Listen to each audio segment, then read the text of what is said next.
আসসালামু আলাইকুম রহমতুল্লাহি বরকাতু। পবিত্র কোরআন শিক্ষার ফ্রি কোর্সের আরও একটি নতুন ভিডিওতে আপনাদেরকে স্বাগতম। আজকে আমাদের ৪র্থ নাম্বার ক্লাস। আপনি যদি আগের পর্বগুলোর ভিডিও না দেখে থাকেন তাহলে আমি অনুরোধ করব আগের ভিডিওগুলো আমাদের চ্যানেলে দেওয়া রয়েছে এবং ডেসক্রিপশন বক্সে আমি লিঙ্ক দিয়ে রাখব। সেখান থেকে পূর্বের ক্লাসগুলো আগে করে আসুন, তারপরে এই ক্লাসটি করুন। তো আজকে আমরা ৪র্থ নম্বর ক্লাসে আলোচনা করব তাজদীদের মাস্ক। গত পর্বে আমরা শিখেছিলাম জজমের মাস্ক, আজকে আমাদের তাজদীদের মাস্ক। এই চিহ্নটার নাম হচ্ছে তাজদীদ। এই কাঁটাযুক্ত চিহ্নকে তাজদীদ বলে। যে অক্ষরের উপর তাজদীদ থাকে সেই অক্ষর দুইবার উচ্চারিত হয়। প্রথম অক্ষরটি তাজদীদের ভিতর সাকিন অবস্থায় লুকিয়ে রয়েছে। তাহলে এই চিহ্নটি হচ্ছে তাজদীদ। তো চলুন আমরা তাজদীদের মাস্ক শুরু করে দেই। এই শব্দটিকে লক্ষ্য করুন, এখানে দেখুন তার উপর কাঁটাযুক্ত একটি চিহ্ন, এটি হচ্ছে তাজদীদ। আগের পর্বে আমরা এরকম জজম পড়েছিলাম, এটা হচ্ছে জজম আর এটা হচ্ছে তাজদীদ। তো তাজদীদ যে অক্ষরের উপর থাকবে সেই অক্ষরকে দুইবার উচ্চারণ করতে হয়। এই শব্দটিতে লক্ষ্য করুন, দেখুন তাজদীদ রয়েছে তার উপর, তাহলে এই তাকে আমরা দুইবার উচ্চারণ করব। তো সেই দুইবার কিভাবে উচ্চারণ করব চলুন জেনে নিই। এখানে দেখুন হামজার উপরে জবর রয়েছে, হামজা জবর আ, কিন্তু এর পরে দেখুন তার উপর তাজদীদ। তাহলে হামজার পর অবশ্যই আমাদেরকে লক্ষ্য রাখতে হবে যে এই তার উপর কোনো সাকিন বা তাজদীদ আছে কিনা। এইখানে আমরা তাজদীদ দেখতে পাচ্ছি। সাকিন থাকলে হামজা গিয়ে তাকে ধরতো, আর এখানে তাজদীদ রয়েছে সেক্ষেত্রেও হামজা গিয়ে তাকেই ধরবে, কিন্তু তা দুইবার উচ্চারিত হবে। দেখুন হামজা তা জবর আত, অর্থাৎ প্রথমবার আমরা সাকিন হিসাবে এটি উচ্চারণ করব। আগের পর্বে আমরা শিখেছি সাকিন কিভাবে উচ্চারণ করতে হয়। তো প্রথমে আমরা সাকিন হিসাবে তাকে ধরব। দেখুন হামজা তা জবর আত, একবার তার উচ্চারণ হলো, এরপর তার উপরে আবার দেখুন জবর, তাহলে তা জবর তা, আত তা। এইভাবে তাজদীদ দুইবার করে উচ্চারণ করতে হয়।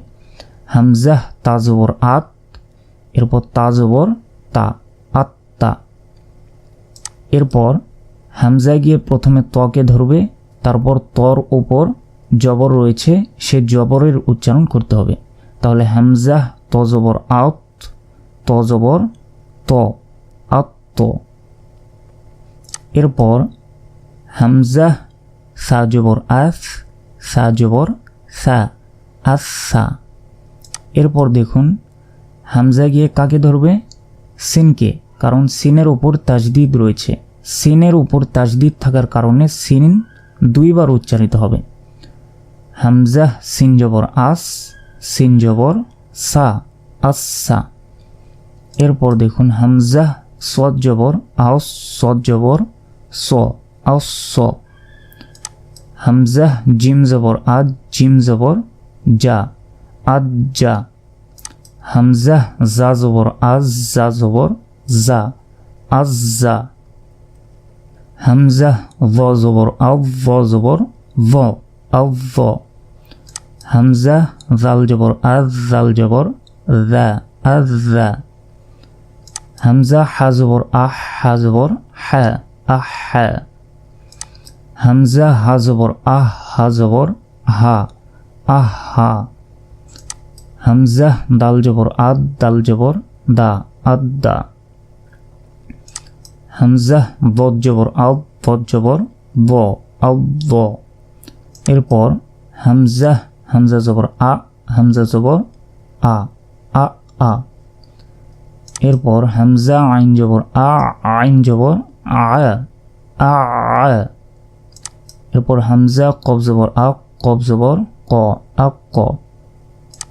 এরপর হামজা কাব জবর আক, কাব জবর কা, আক্কা। প্রিয় দর্শক, এতক্ষণ আমরা তাজদীদ যুক্ত জবরের মাস্ক করলাম। এবার আমরা জেরের মাস্ক করব তাজদীদ যুক্ত। দেখুন হামজার নিচে এখানে জের রয়েছে আর তার উপরে তাজদিদ এবং তার উপরে জবর। তাহলে হামজা গিয়ে তাকে একবার ধরবে, কারণ তার উপর তাজদিদ রয়েছে এবং জবর রয়েছে। তাহলে হামজা তাজির ইত, তা জবর তা, ইত্তা। এরপর হামজা তজের ইত, ত জবর ত, ইত্ত। এরপর হামজা সাজের ইস, সা জবর সা, ইসা। এরপর হামজা সিনজের ইস, সিন জবর সা, ইসা। এরপর হামজা সজ্জের ইস, সজ জবর স, ইস। এরপর হামজা জিমজের ইদ, জিম জবর যা, ইজ্জা। এরপর হামজা জাজের ইজ, জা জবর যা, ইজ্জা। এরপর হামজা ওয়াজের ইজ, ওয়া জবর ভ, ইজ। এরপর হামজা জালজের ইজ, জাল জবর যা, ইজ্জা। এরপর হামজা হাজের ইহ, হা জবর হা, ইহা। এরপর হামজা হাজের ইহ, হা জবর হা, ইহা। এরপর হামজা দালজের ইদ, দাল জবর দা, ইদ্দা। এরপর হামজা দজ্জের ইদ, দজ জবর ব, ইদ ব। এরপর হামজা হামজাজের ই, হামজা জবর আ, ই আ। এরপর হামজা আইনজের ই, আইন জবর আয়া, ইয়া। এরপর হামজা কবজের ই, কব জবর ক, ইক ক। এরপর দেখুন হামজা কাবজের ই, কাব জবর কা, ইক্কা। এতক্ষণ আমরা তাজদিদ যুক্ত হরফের জেরের মাস্ক করলাম। এবার আমরা পেশের মাস্ক করব। দেখুন হামজার উপরে পেশ এবং তার উপরে তাজদিদ এবং জবর, তাহলে তার দুইবার উচ্চারণ করতে হবে। হামজা গিয়ে তাকে ধরবে, তারপর উপরে জবর রয়েছে, জবরের উচ্চারণ করতে হবে। হামজা তা পেশ, উত তা জবর তা, উত্তা। হামজা ত পেশ, উত ত জবর ত, উত্ত। হামজা সা পেশ, উস সা জবর সা, উসা। হামজা সিন পেশ, উস সিন জবর সা, উসা। হামজা সদ পেশ, উস সদ জবর স, উস। হামজা জিম পেশ, উজ জিম জবর যা, উজ্জা। হামজা জা পেশ, উজ জা জবর যা, উজ্জা। এরপর হামজা ভ পেশ, উজ ভ জবর ভ, উজ্ভ। হামজা জাল পেশ, উজ জাল জবর যা, উজ্জা। এরপর হামজা হা পেশ, উহ হা জবর হা, উহা। হামজা হা পেশ, উহ হা জবর হা, উহা। এরপর হামজা দাল পেশ, উদ দাল জবর দা, উদ্দা। এরপর হামজা দত পেশ, উদ দত জবর দ, উদ্দ। এরপর হামজা হামজা পেশ, উ হামজা জবর আ, উ আ। এরপর হামজা আইন পেশ, উ আইন জবর আ, উ আ। এরপর হামজা কব পেশ, উ কব জবর ক, উ ক। এরপর শেষে হামজা কাব পেশ, উ কাব জবর কা, উক্কা। এতক্ষণ আমরা তাজদিদ নিয়ে আলোচনা করেছি। এখন তাজদিদের পরীক্ষা। কোরআন মাজিদে এরকমভাবে শব্দগুলো আসবে। তো এই শব্দটিতে লক্ষ্য করুন, প্রথমটি দেখুন হার উপরে পেশ রয়েছে, এরপরে কফ এর উপর তাজদিদ রয়েছে এবং জবর রয়েছে, এবং শেষে তার উপরে সাকিন রয়েছে। আমরা গত পর্বে সাকিন নিয়ে আলোচনা করেছি, এ পর্বে আমরা তাজদিদ নিয়ে আলোচনা করেছি।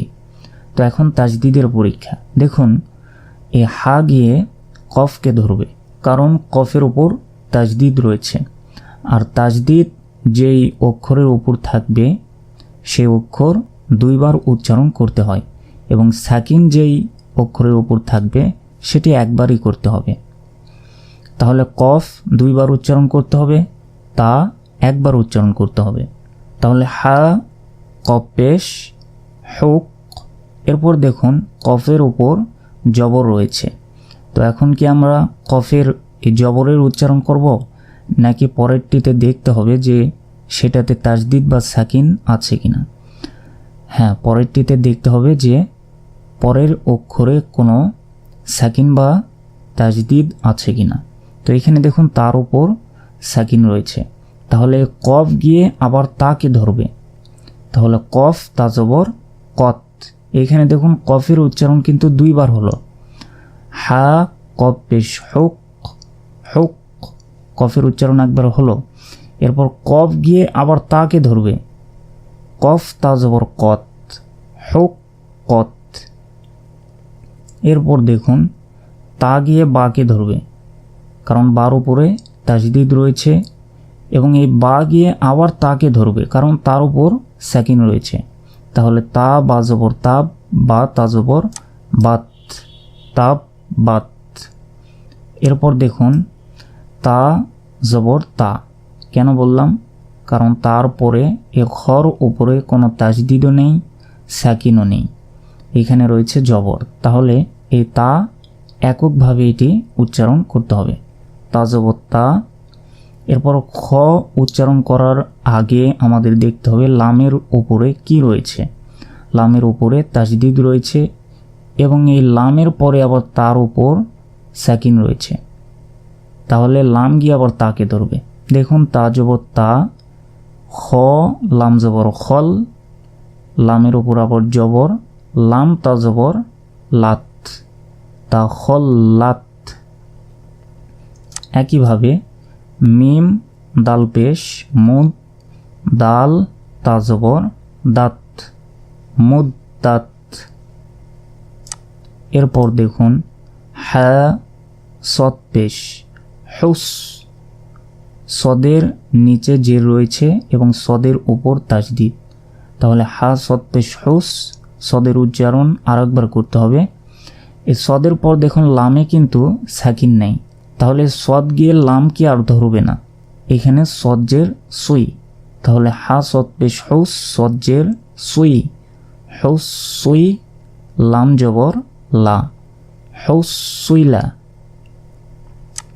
এরপর সদ ফা জবর সফ, ফা তা জবর ফাত, সফ ফাত।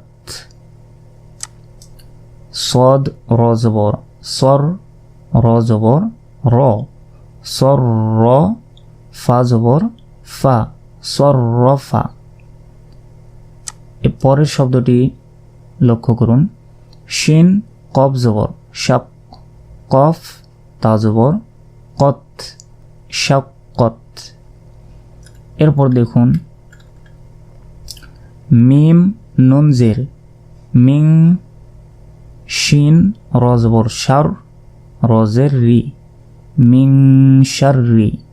এইটা কেন হলো, দেখুন মিমের পর নুনের উপর সাকিন রয়েছে, সাকিন কয়বার উচ্চারণ করতে হয়, একবার, তাহলে মিম নুন জের মিং, তারপর শিন গিয়ে রকে ধরবে কারণ রর উপরে তাজদিদ রয়েছে, আর র অক্ষরটি দুইবার উচ্চারণ করতে হবে, তাহলে শিন র জবর শার, তারপর রজের রি, মিং শার রি। এরপর দেখুন খফ আ জবর খফ, ফাত আ জবর ফাত, খফ ফাত। এরপর এ বা গিয়ে ডাইরেক্ট সদকে ধরবে, কেন ধরবে, এ বার সঙ্গে যে আলিফ রয়েছে এই আলিফের ওপর কোনো জবর জের পেশ কিছুই নেই। এরপর দেখুন এইখানে আবার লাম রয়েছে, কিন্তু লামের উপরেও কোনো কিছুই নেই, নিচেও কিছু নেই, অর্থাৎ জবর জের পেশ কিছু নেই, সেজন্যে বা সদ জের বিস, সদ বা জবর সব, রজের রি, বিস সব রি। এরপর দেখুন ওয়াও সদ জবর ওয়াস, সদ বা পেশ সুব, হাজের হি, ওয়াস সুব হি। এরপর ওয়াও শিন জবর ওয়াস, শিন ফা জবর শাফ, আইন জের আই, ওয়াস শাফ আই। এরপর দেখুন ওয়াও শিন জবর ওয়াশ, শিন মিম জবর শাম, সিন জের সি, ওয়াশ শাম সি। এরপর ওয়াও গিয়ে ডাইরেক্ট সদকে ধরবে কারণ আলিফ এবং লামের উপর জবর জের পেশ কিছুই নেই, তাই আমরা ডাইরেক্ট ওয়াও গিয়ে সদকে ধরব। ওয়াও সদ জবর ওয়াস, সদ ইয়া জবর সয়, ফাজের ফি, ওয়াস সয় ফি। এরপর দেখুন ওয়াও গিয়ে ডাইরেক্ট নুনকে ধরবে, ওয়াও নুন জবর ওয়ান, তারপর নুন গিয়ে জিমকে ধরবে, নুন জিম জবর নাজ, মিম পেশ মু, ওয়ান নাজমু। সুপ্রিয় দর্শক শ্রোতা, আশা করি আপনারা সকলেই তাজদিদের ক্লাসটি বুঝতে পেরেছেন। যদি সমস্যা হয় তাহলে কমেন্ট বক্সে জানাবেন এবং ভিডিওটি একবার দেখলে না হলে ক্লাসটি আবার দেখবেন, তাহলে ইনশাল্লাহ তাজদিদ সম্পর্কে আপনাদের আর কোনো সমস্যা থাকবে না। আর ভিডিওটি শেষ পর্যন্ত কারা কারা দেখেছেন অবশ্যই কমেন্ট বক্সে জানাবেন এবং ভিডিওটিতে একটি লাইক দিবেন। দেখা হবে পরবর্তী ক্লাসে। আর পরবর্তী ক্লাসে আমরা যে সম্পর্কে আলোচনা করব অবশ্যই সেগুলো আমাদের চ্যানেলের ভিতর থেকে আপনারা দেখে নেবেন। আজকের মতো এ পর্যন্তই। আসসালামু আলাইকুম রহমতুল্লাহি ওয়া বারাকাতুহু।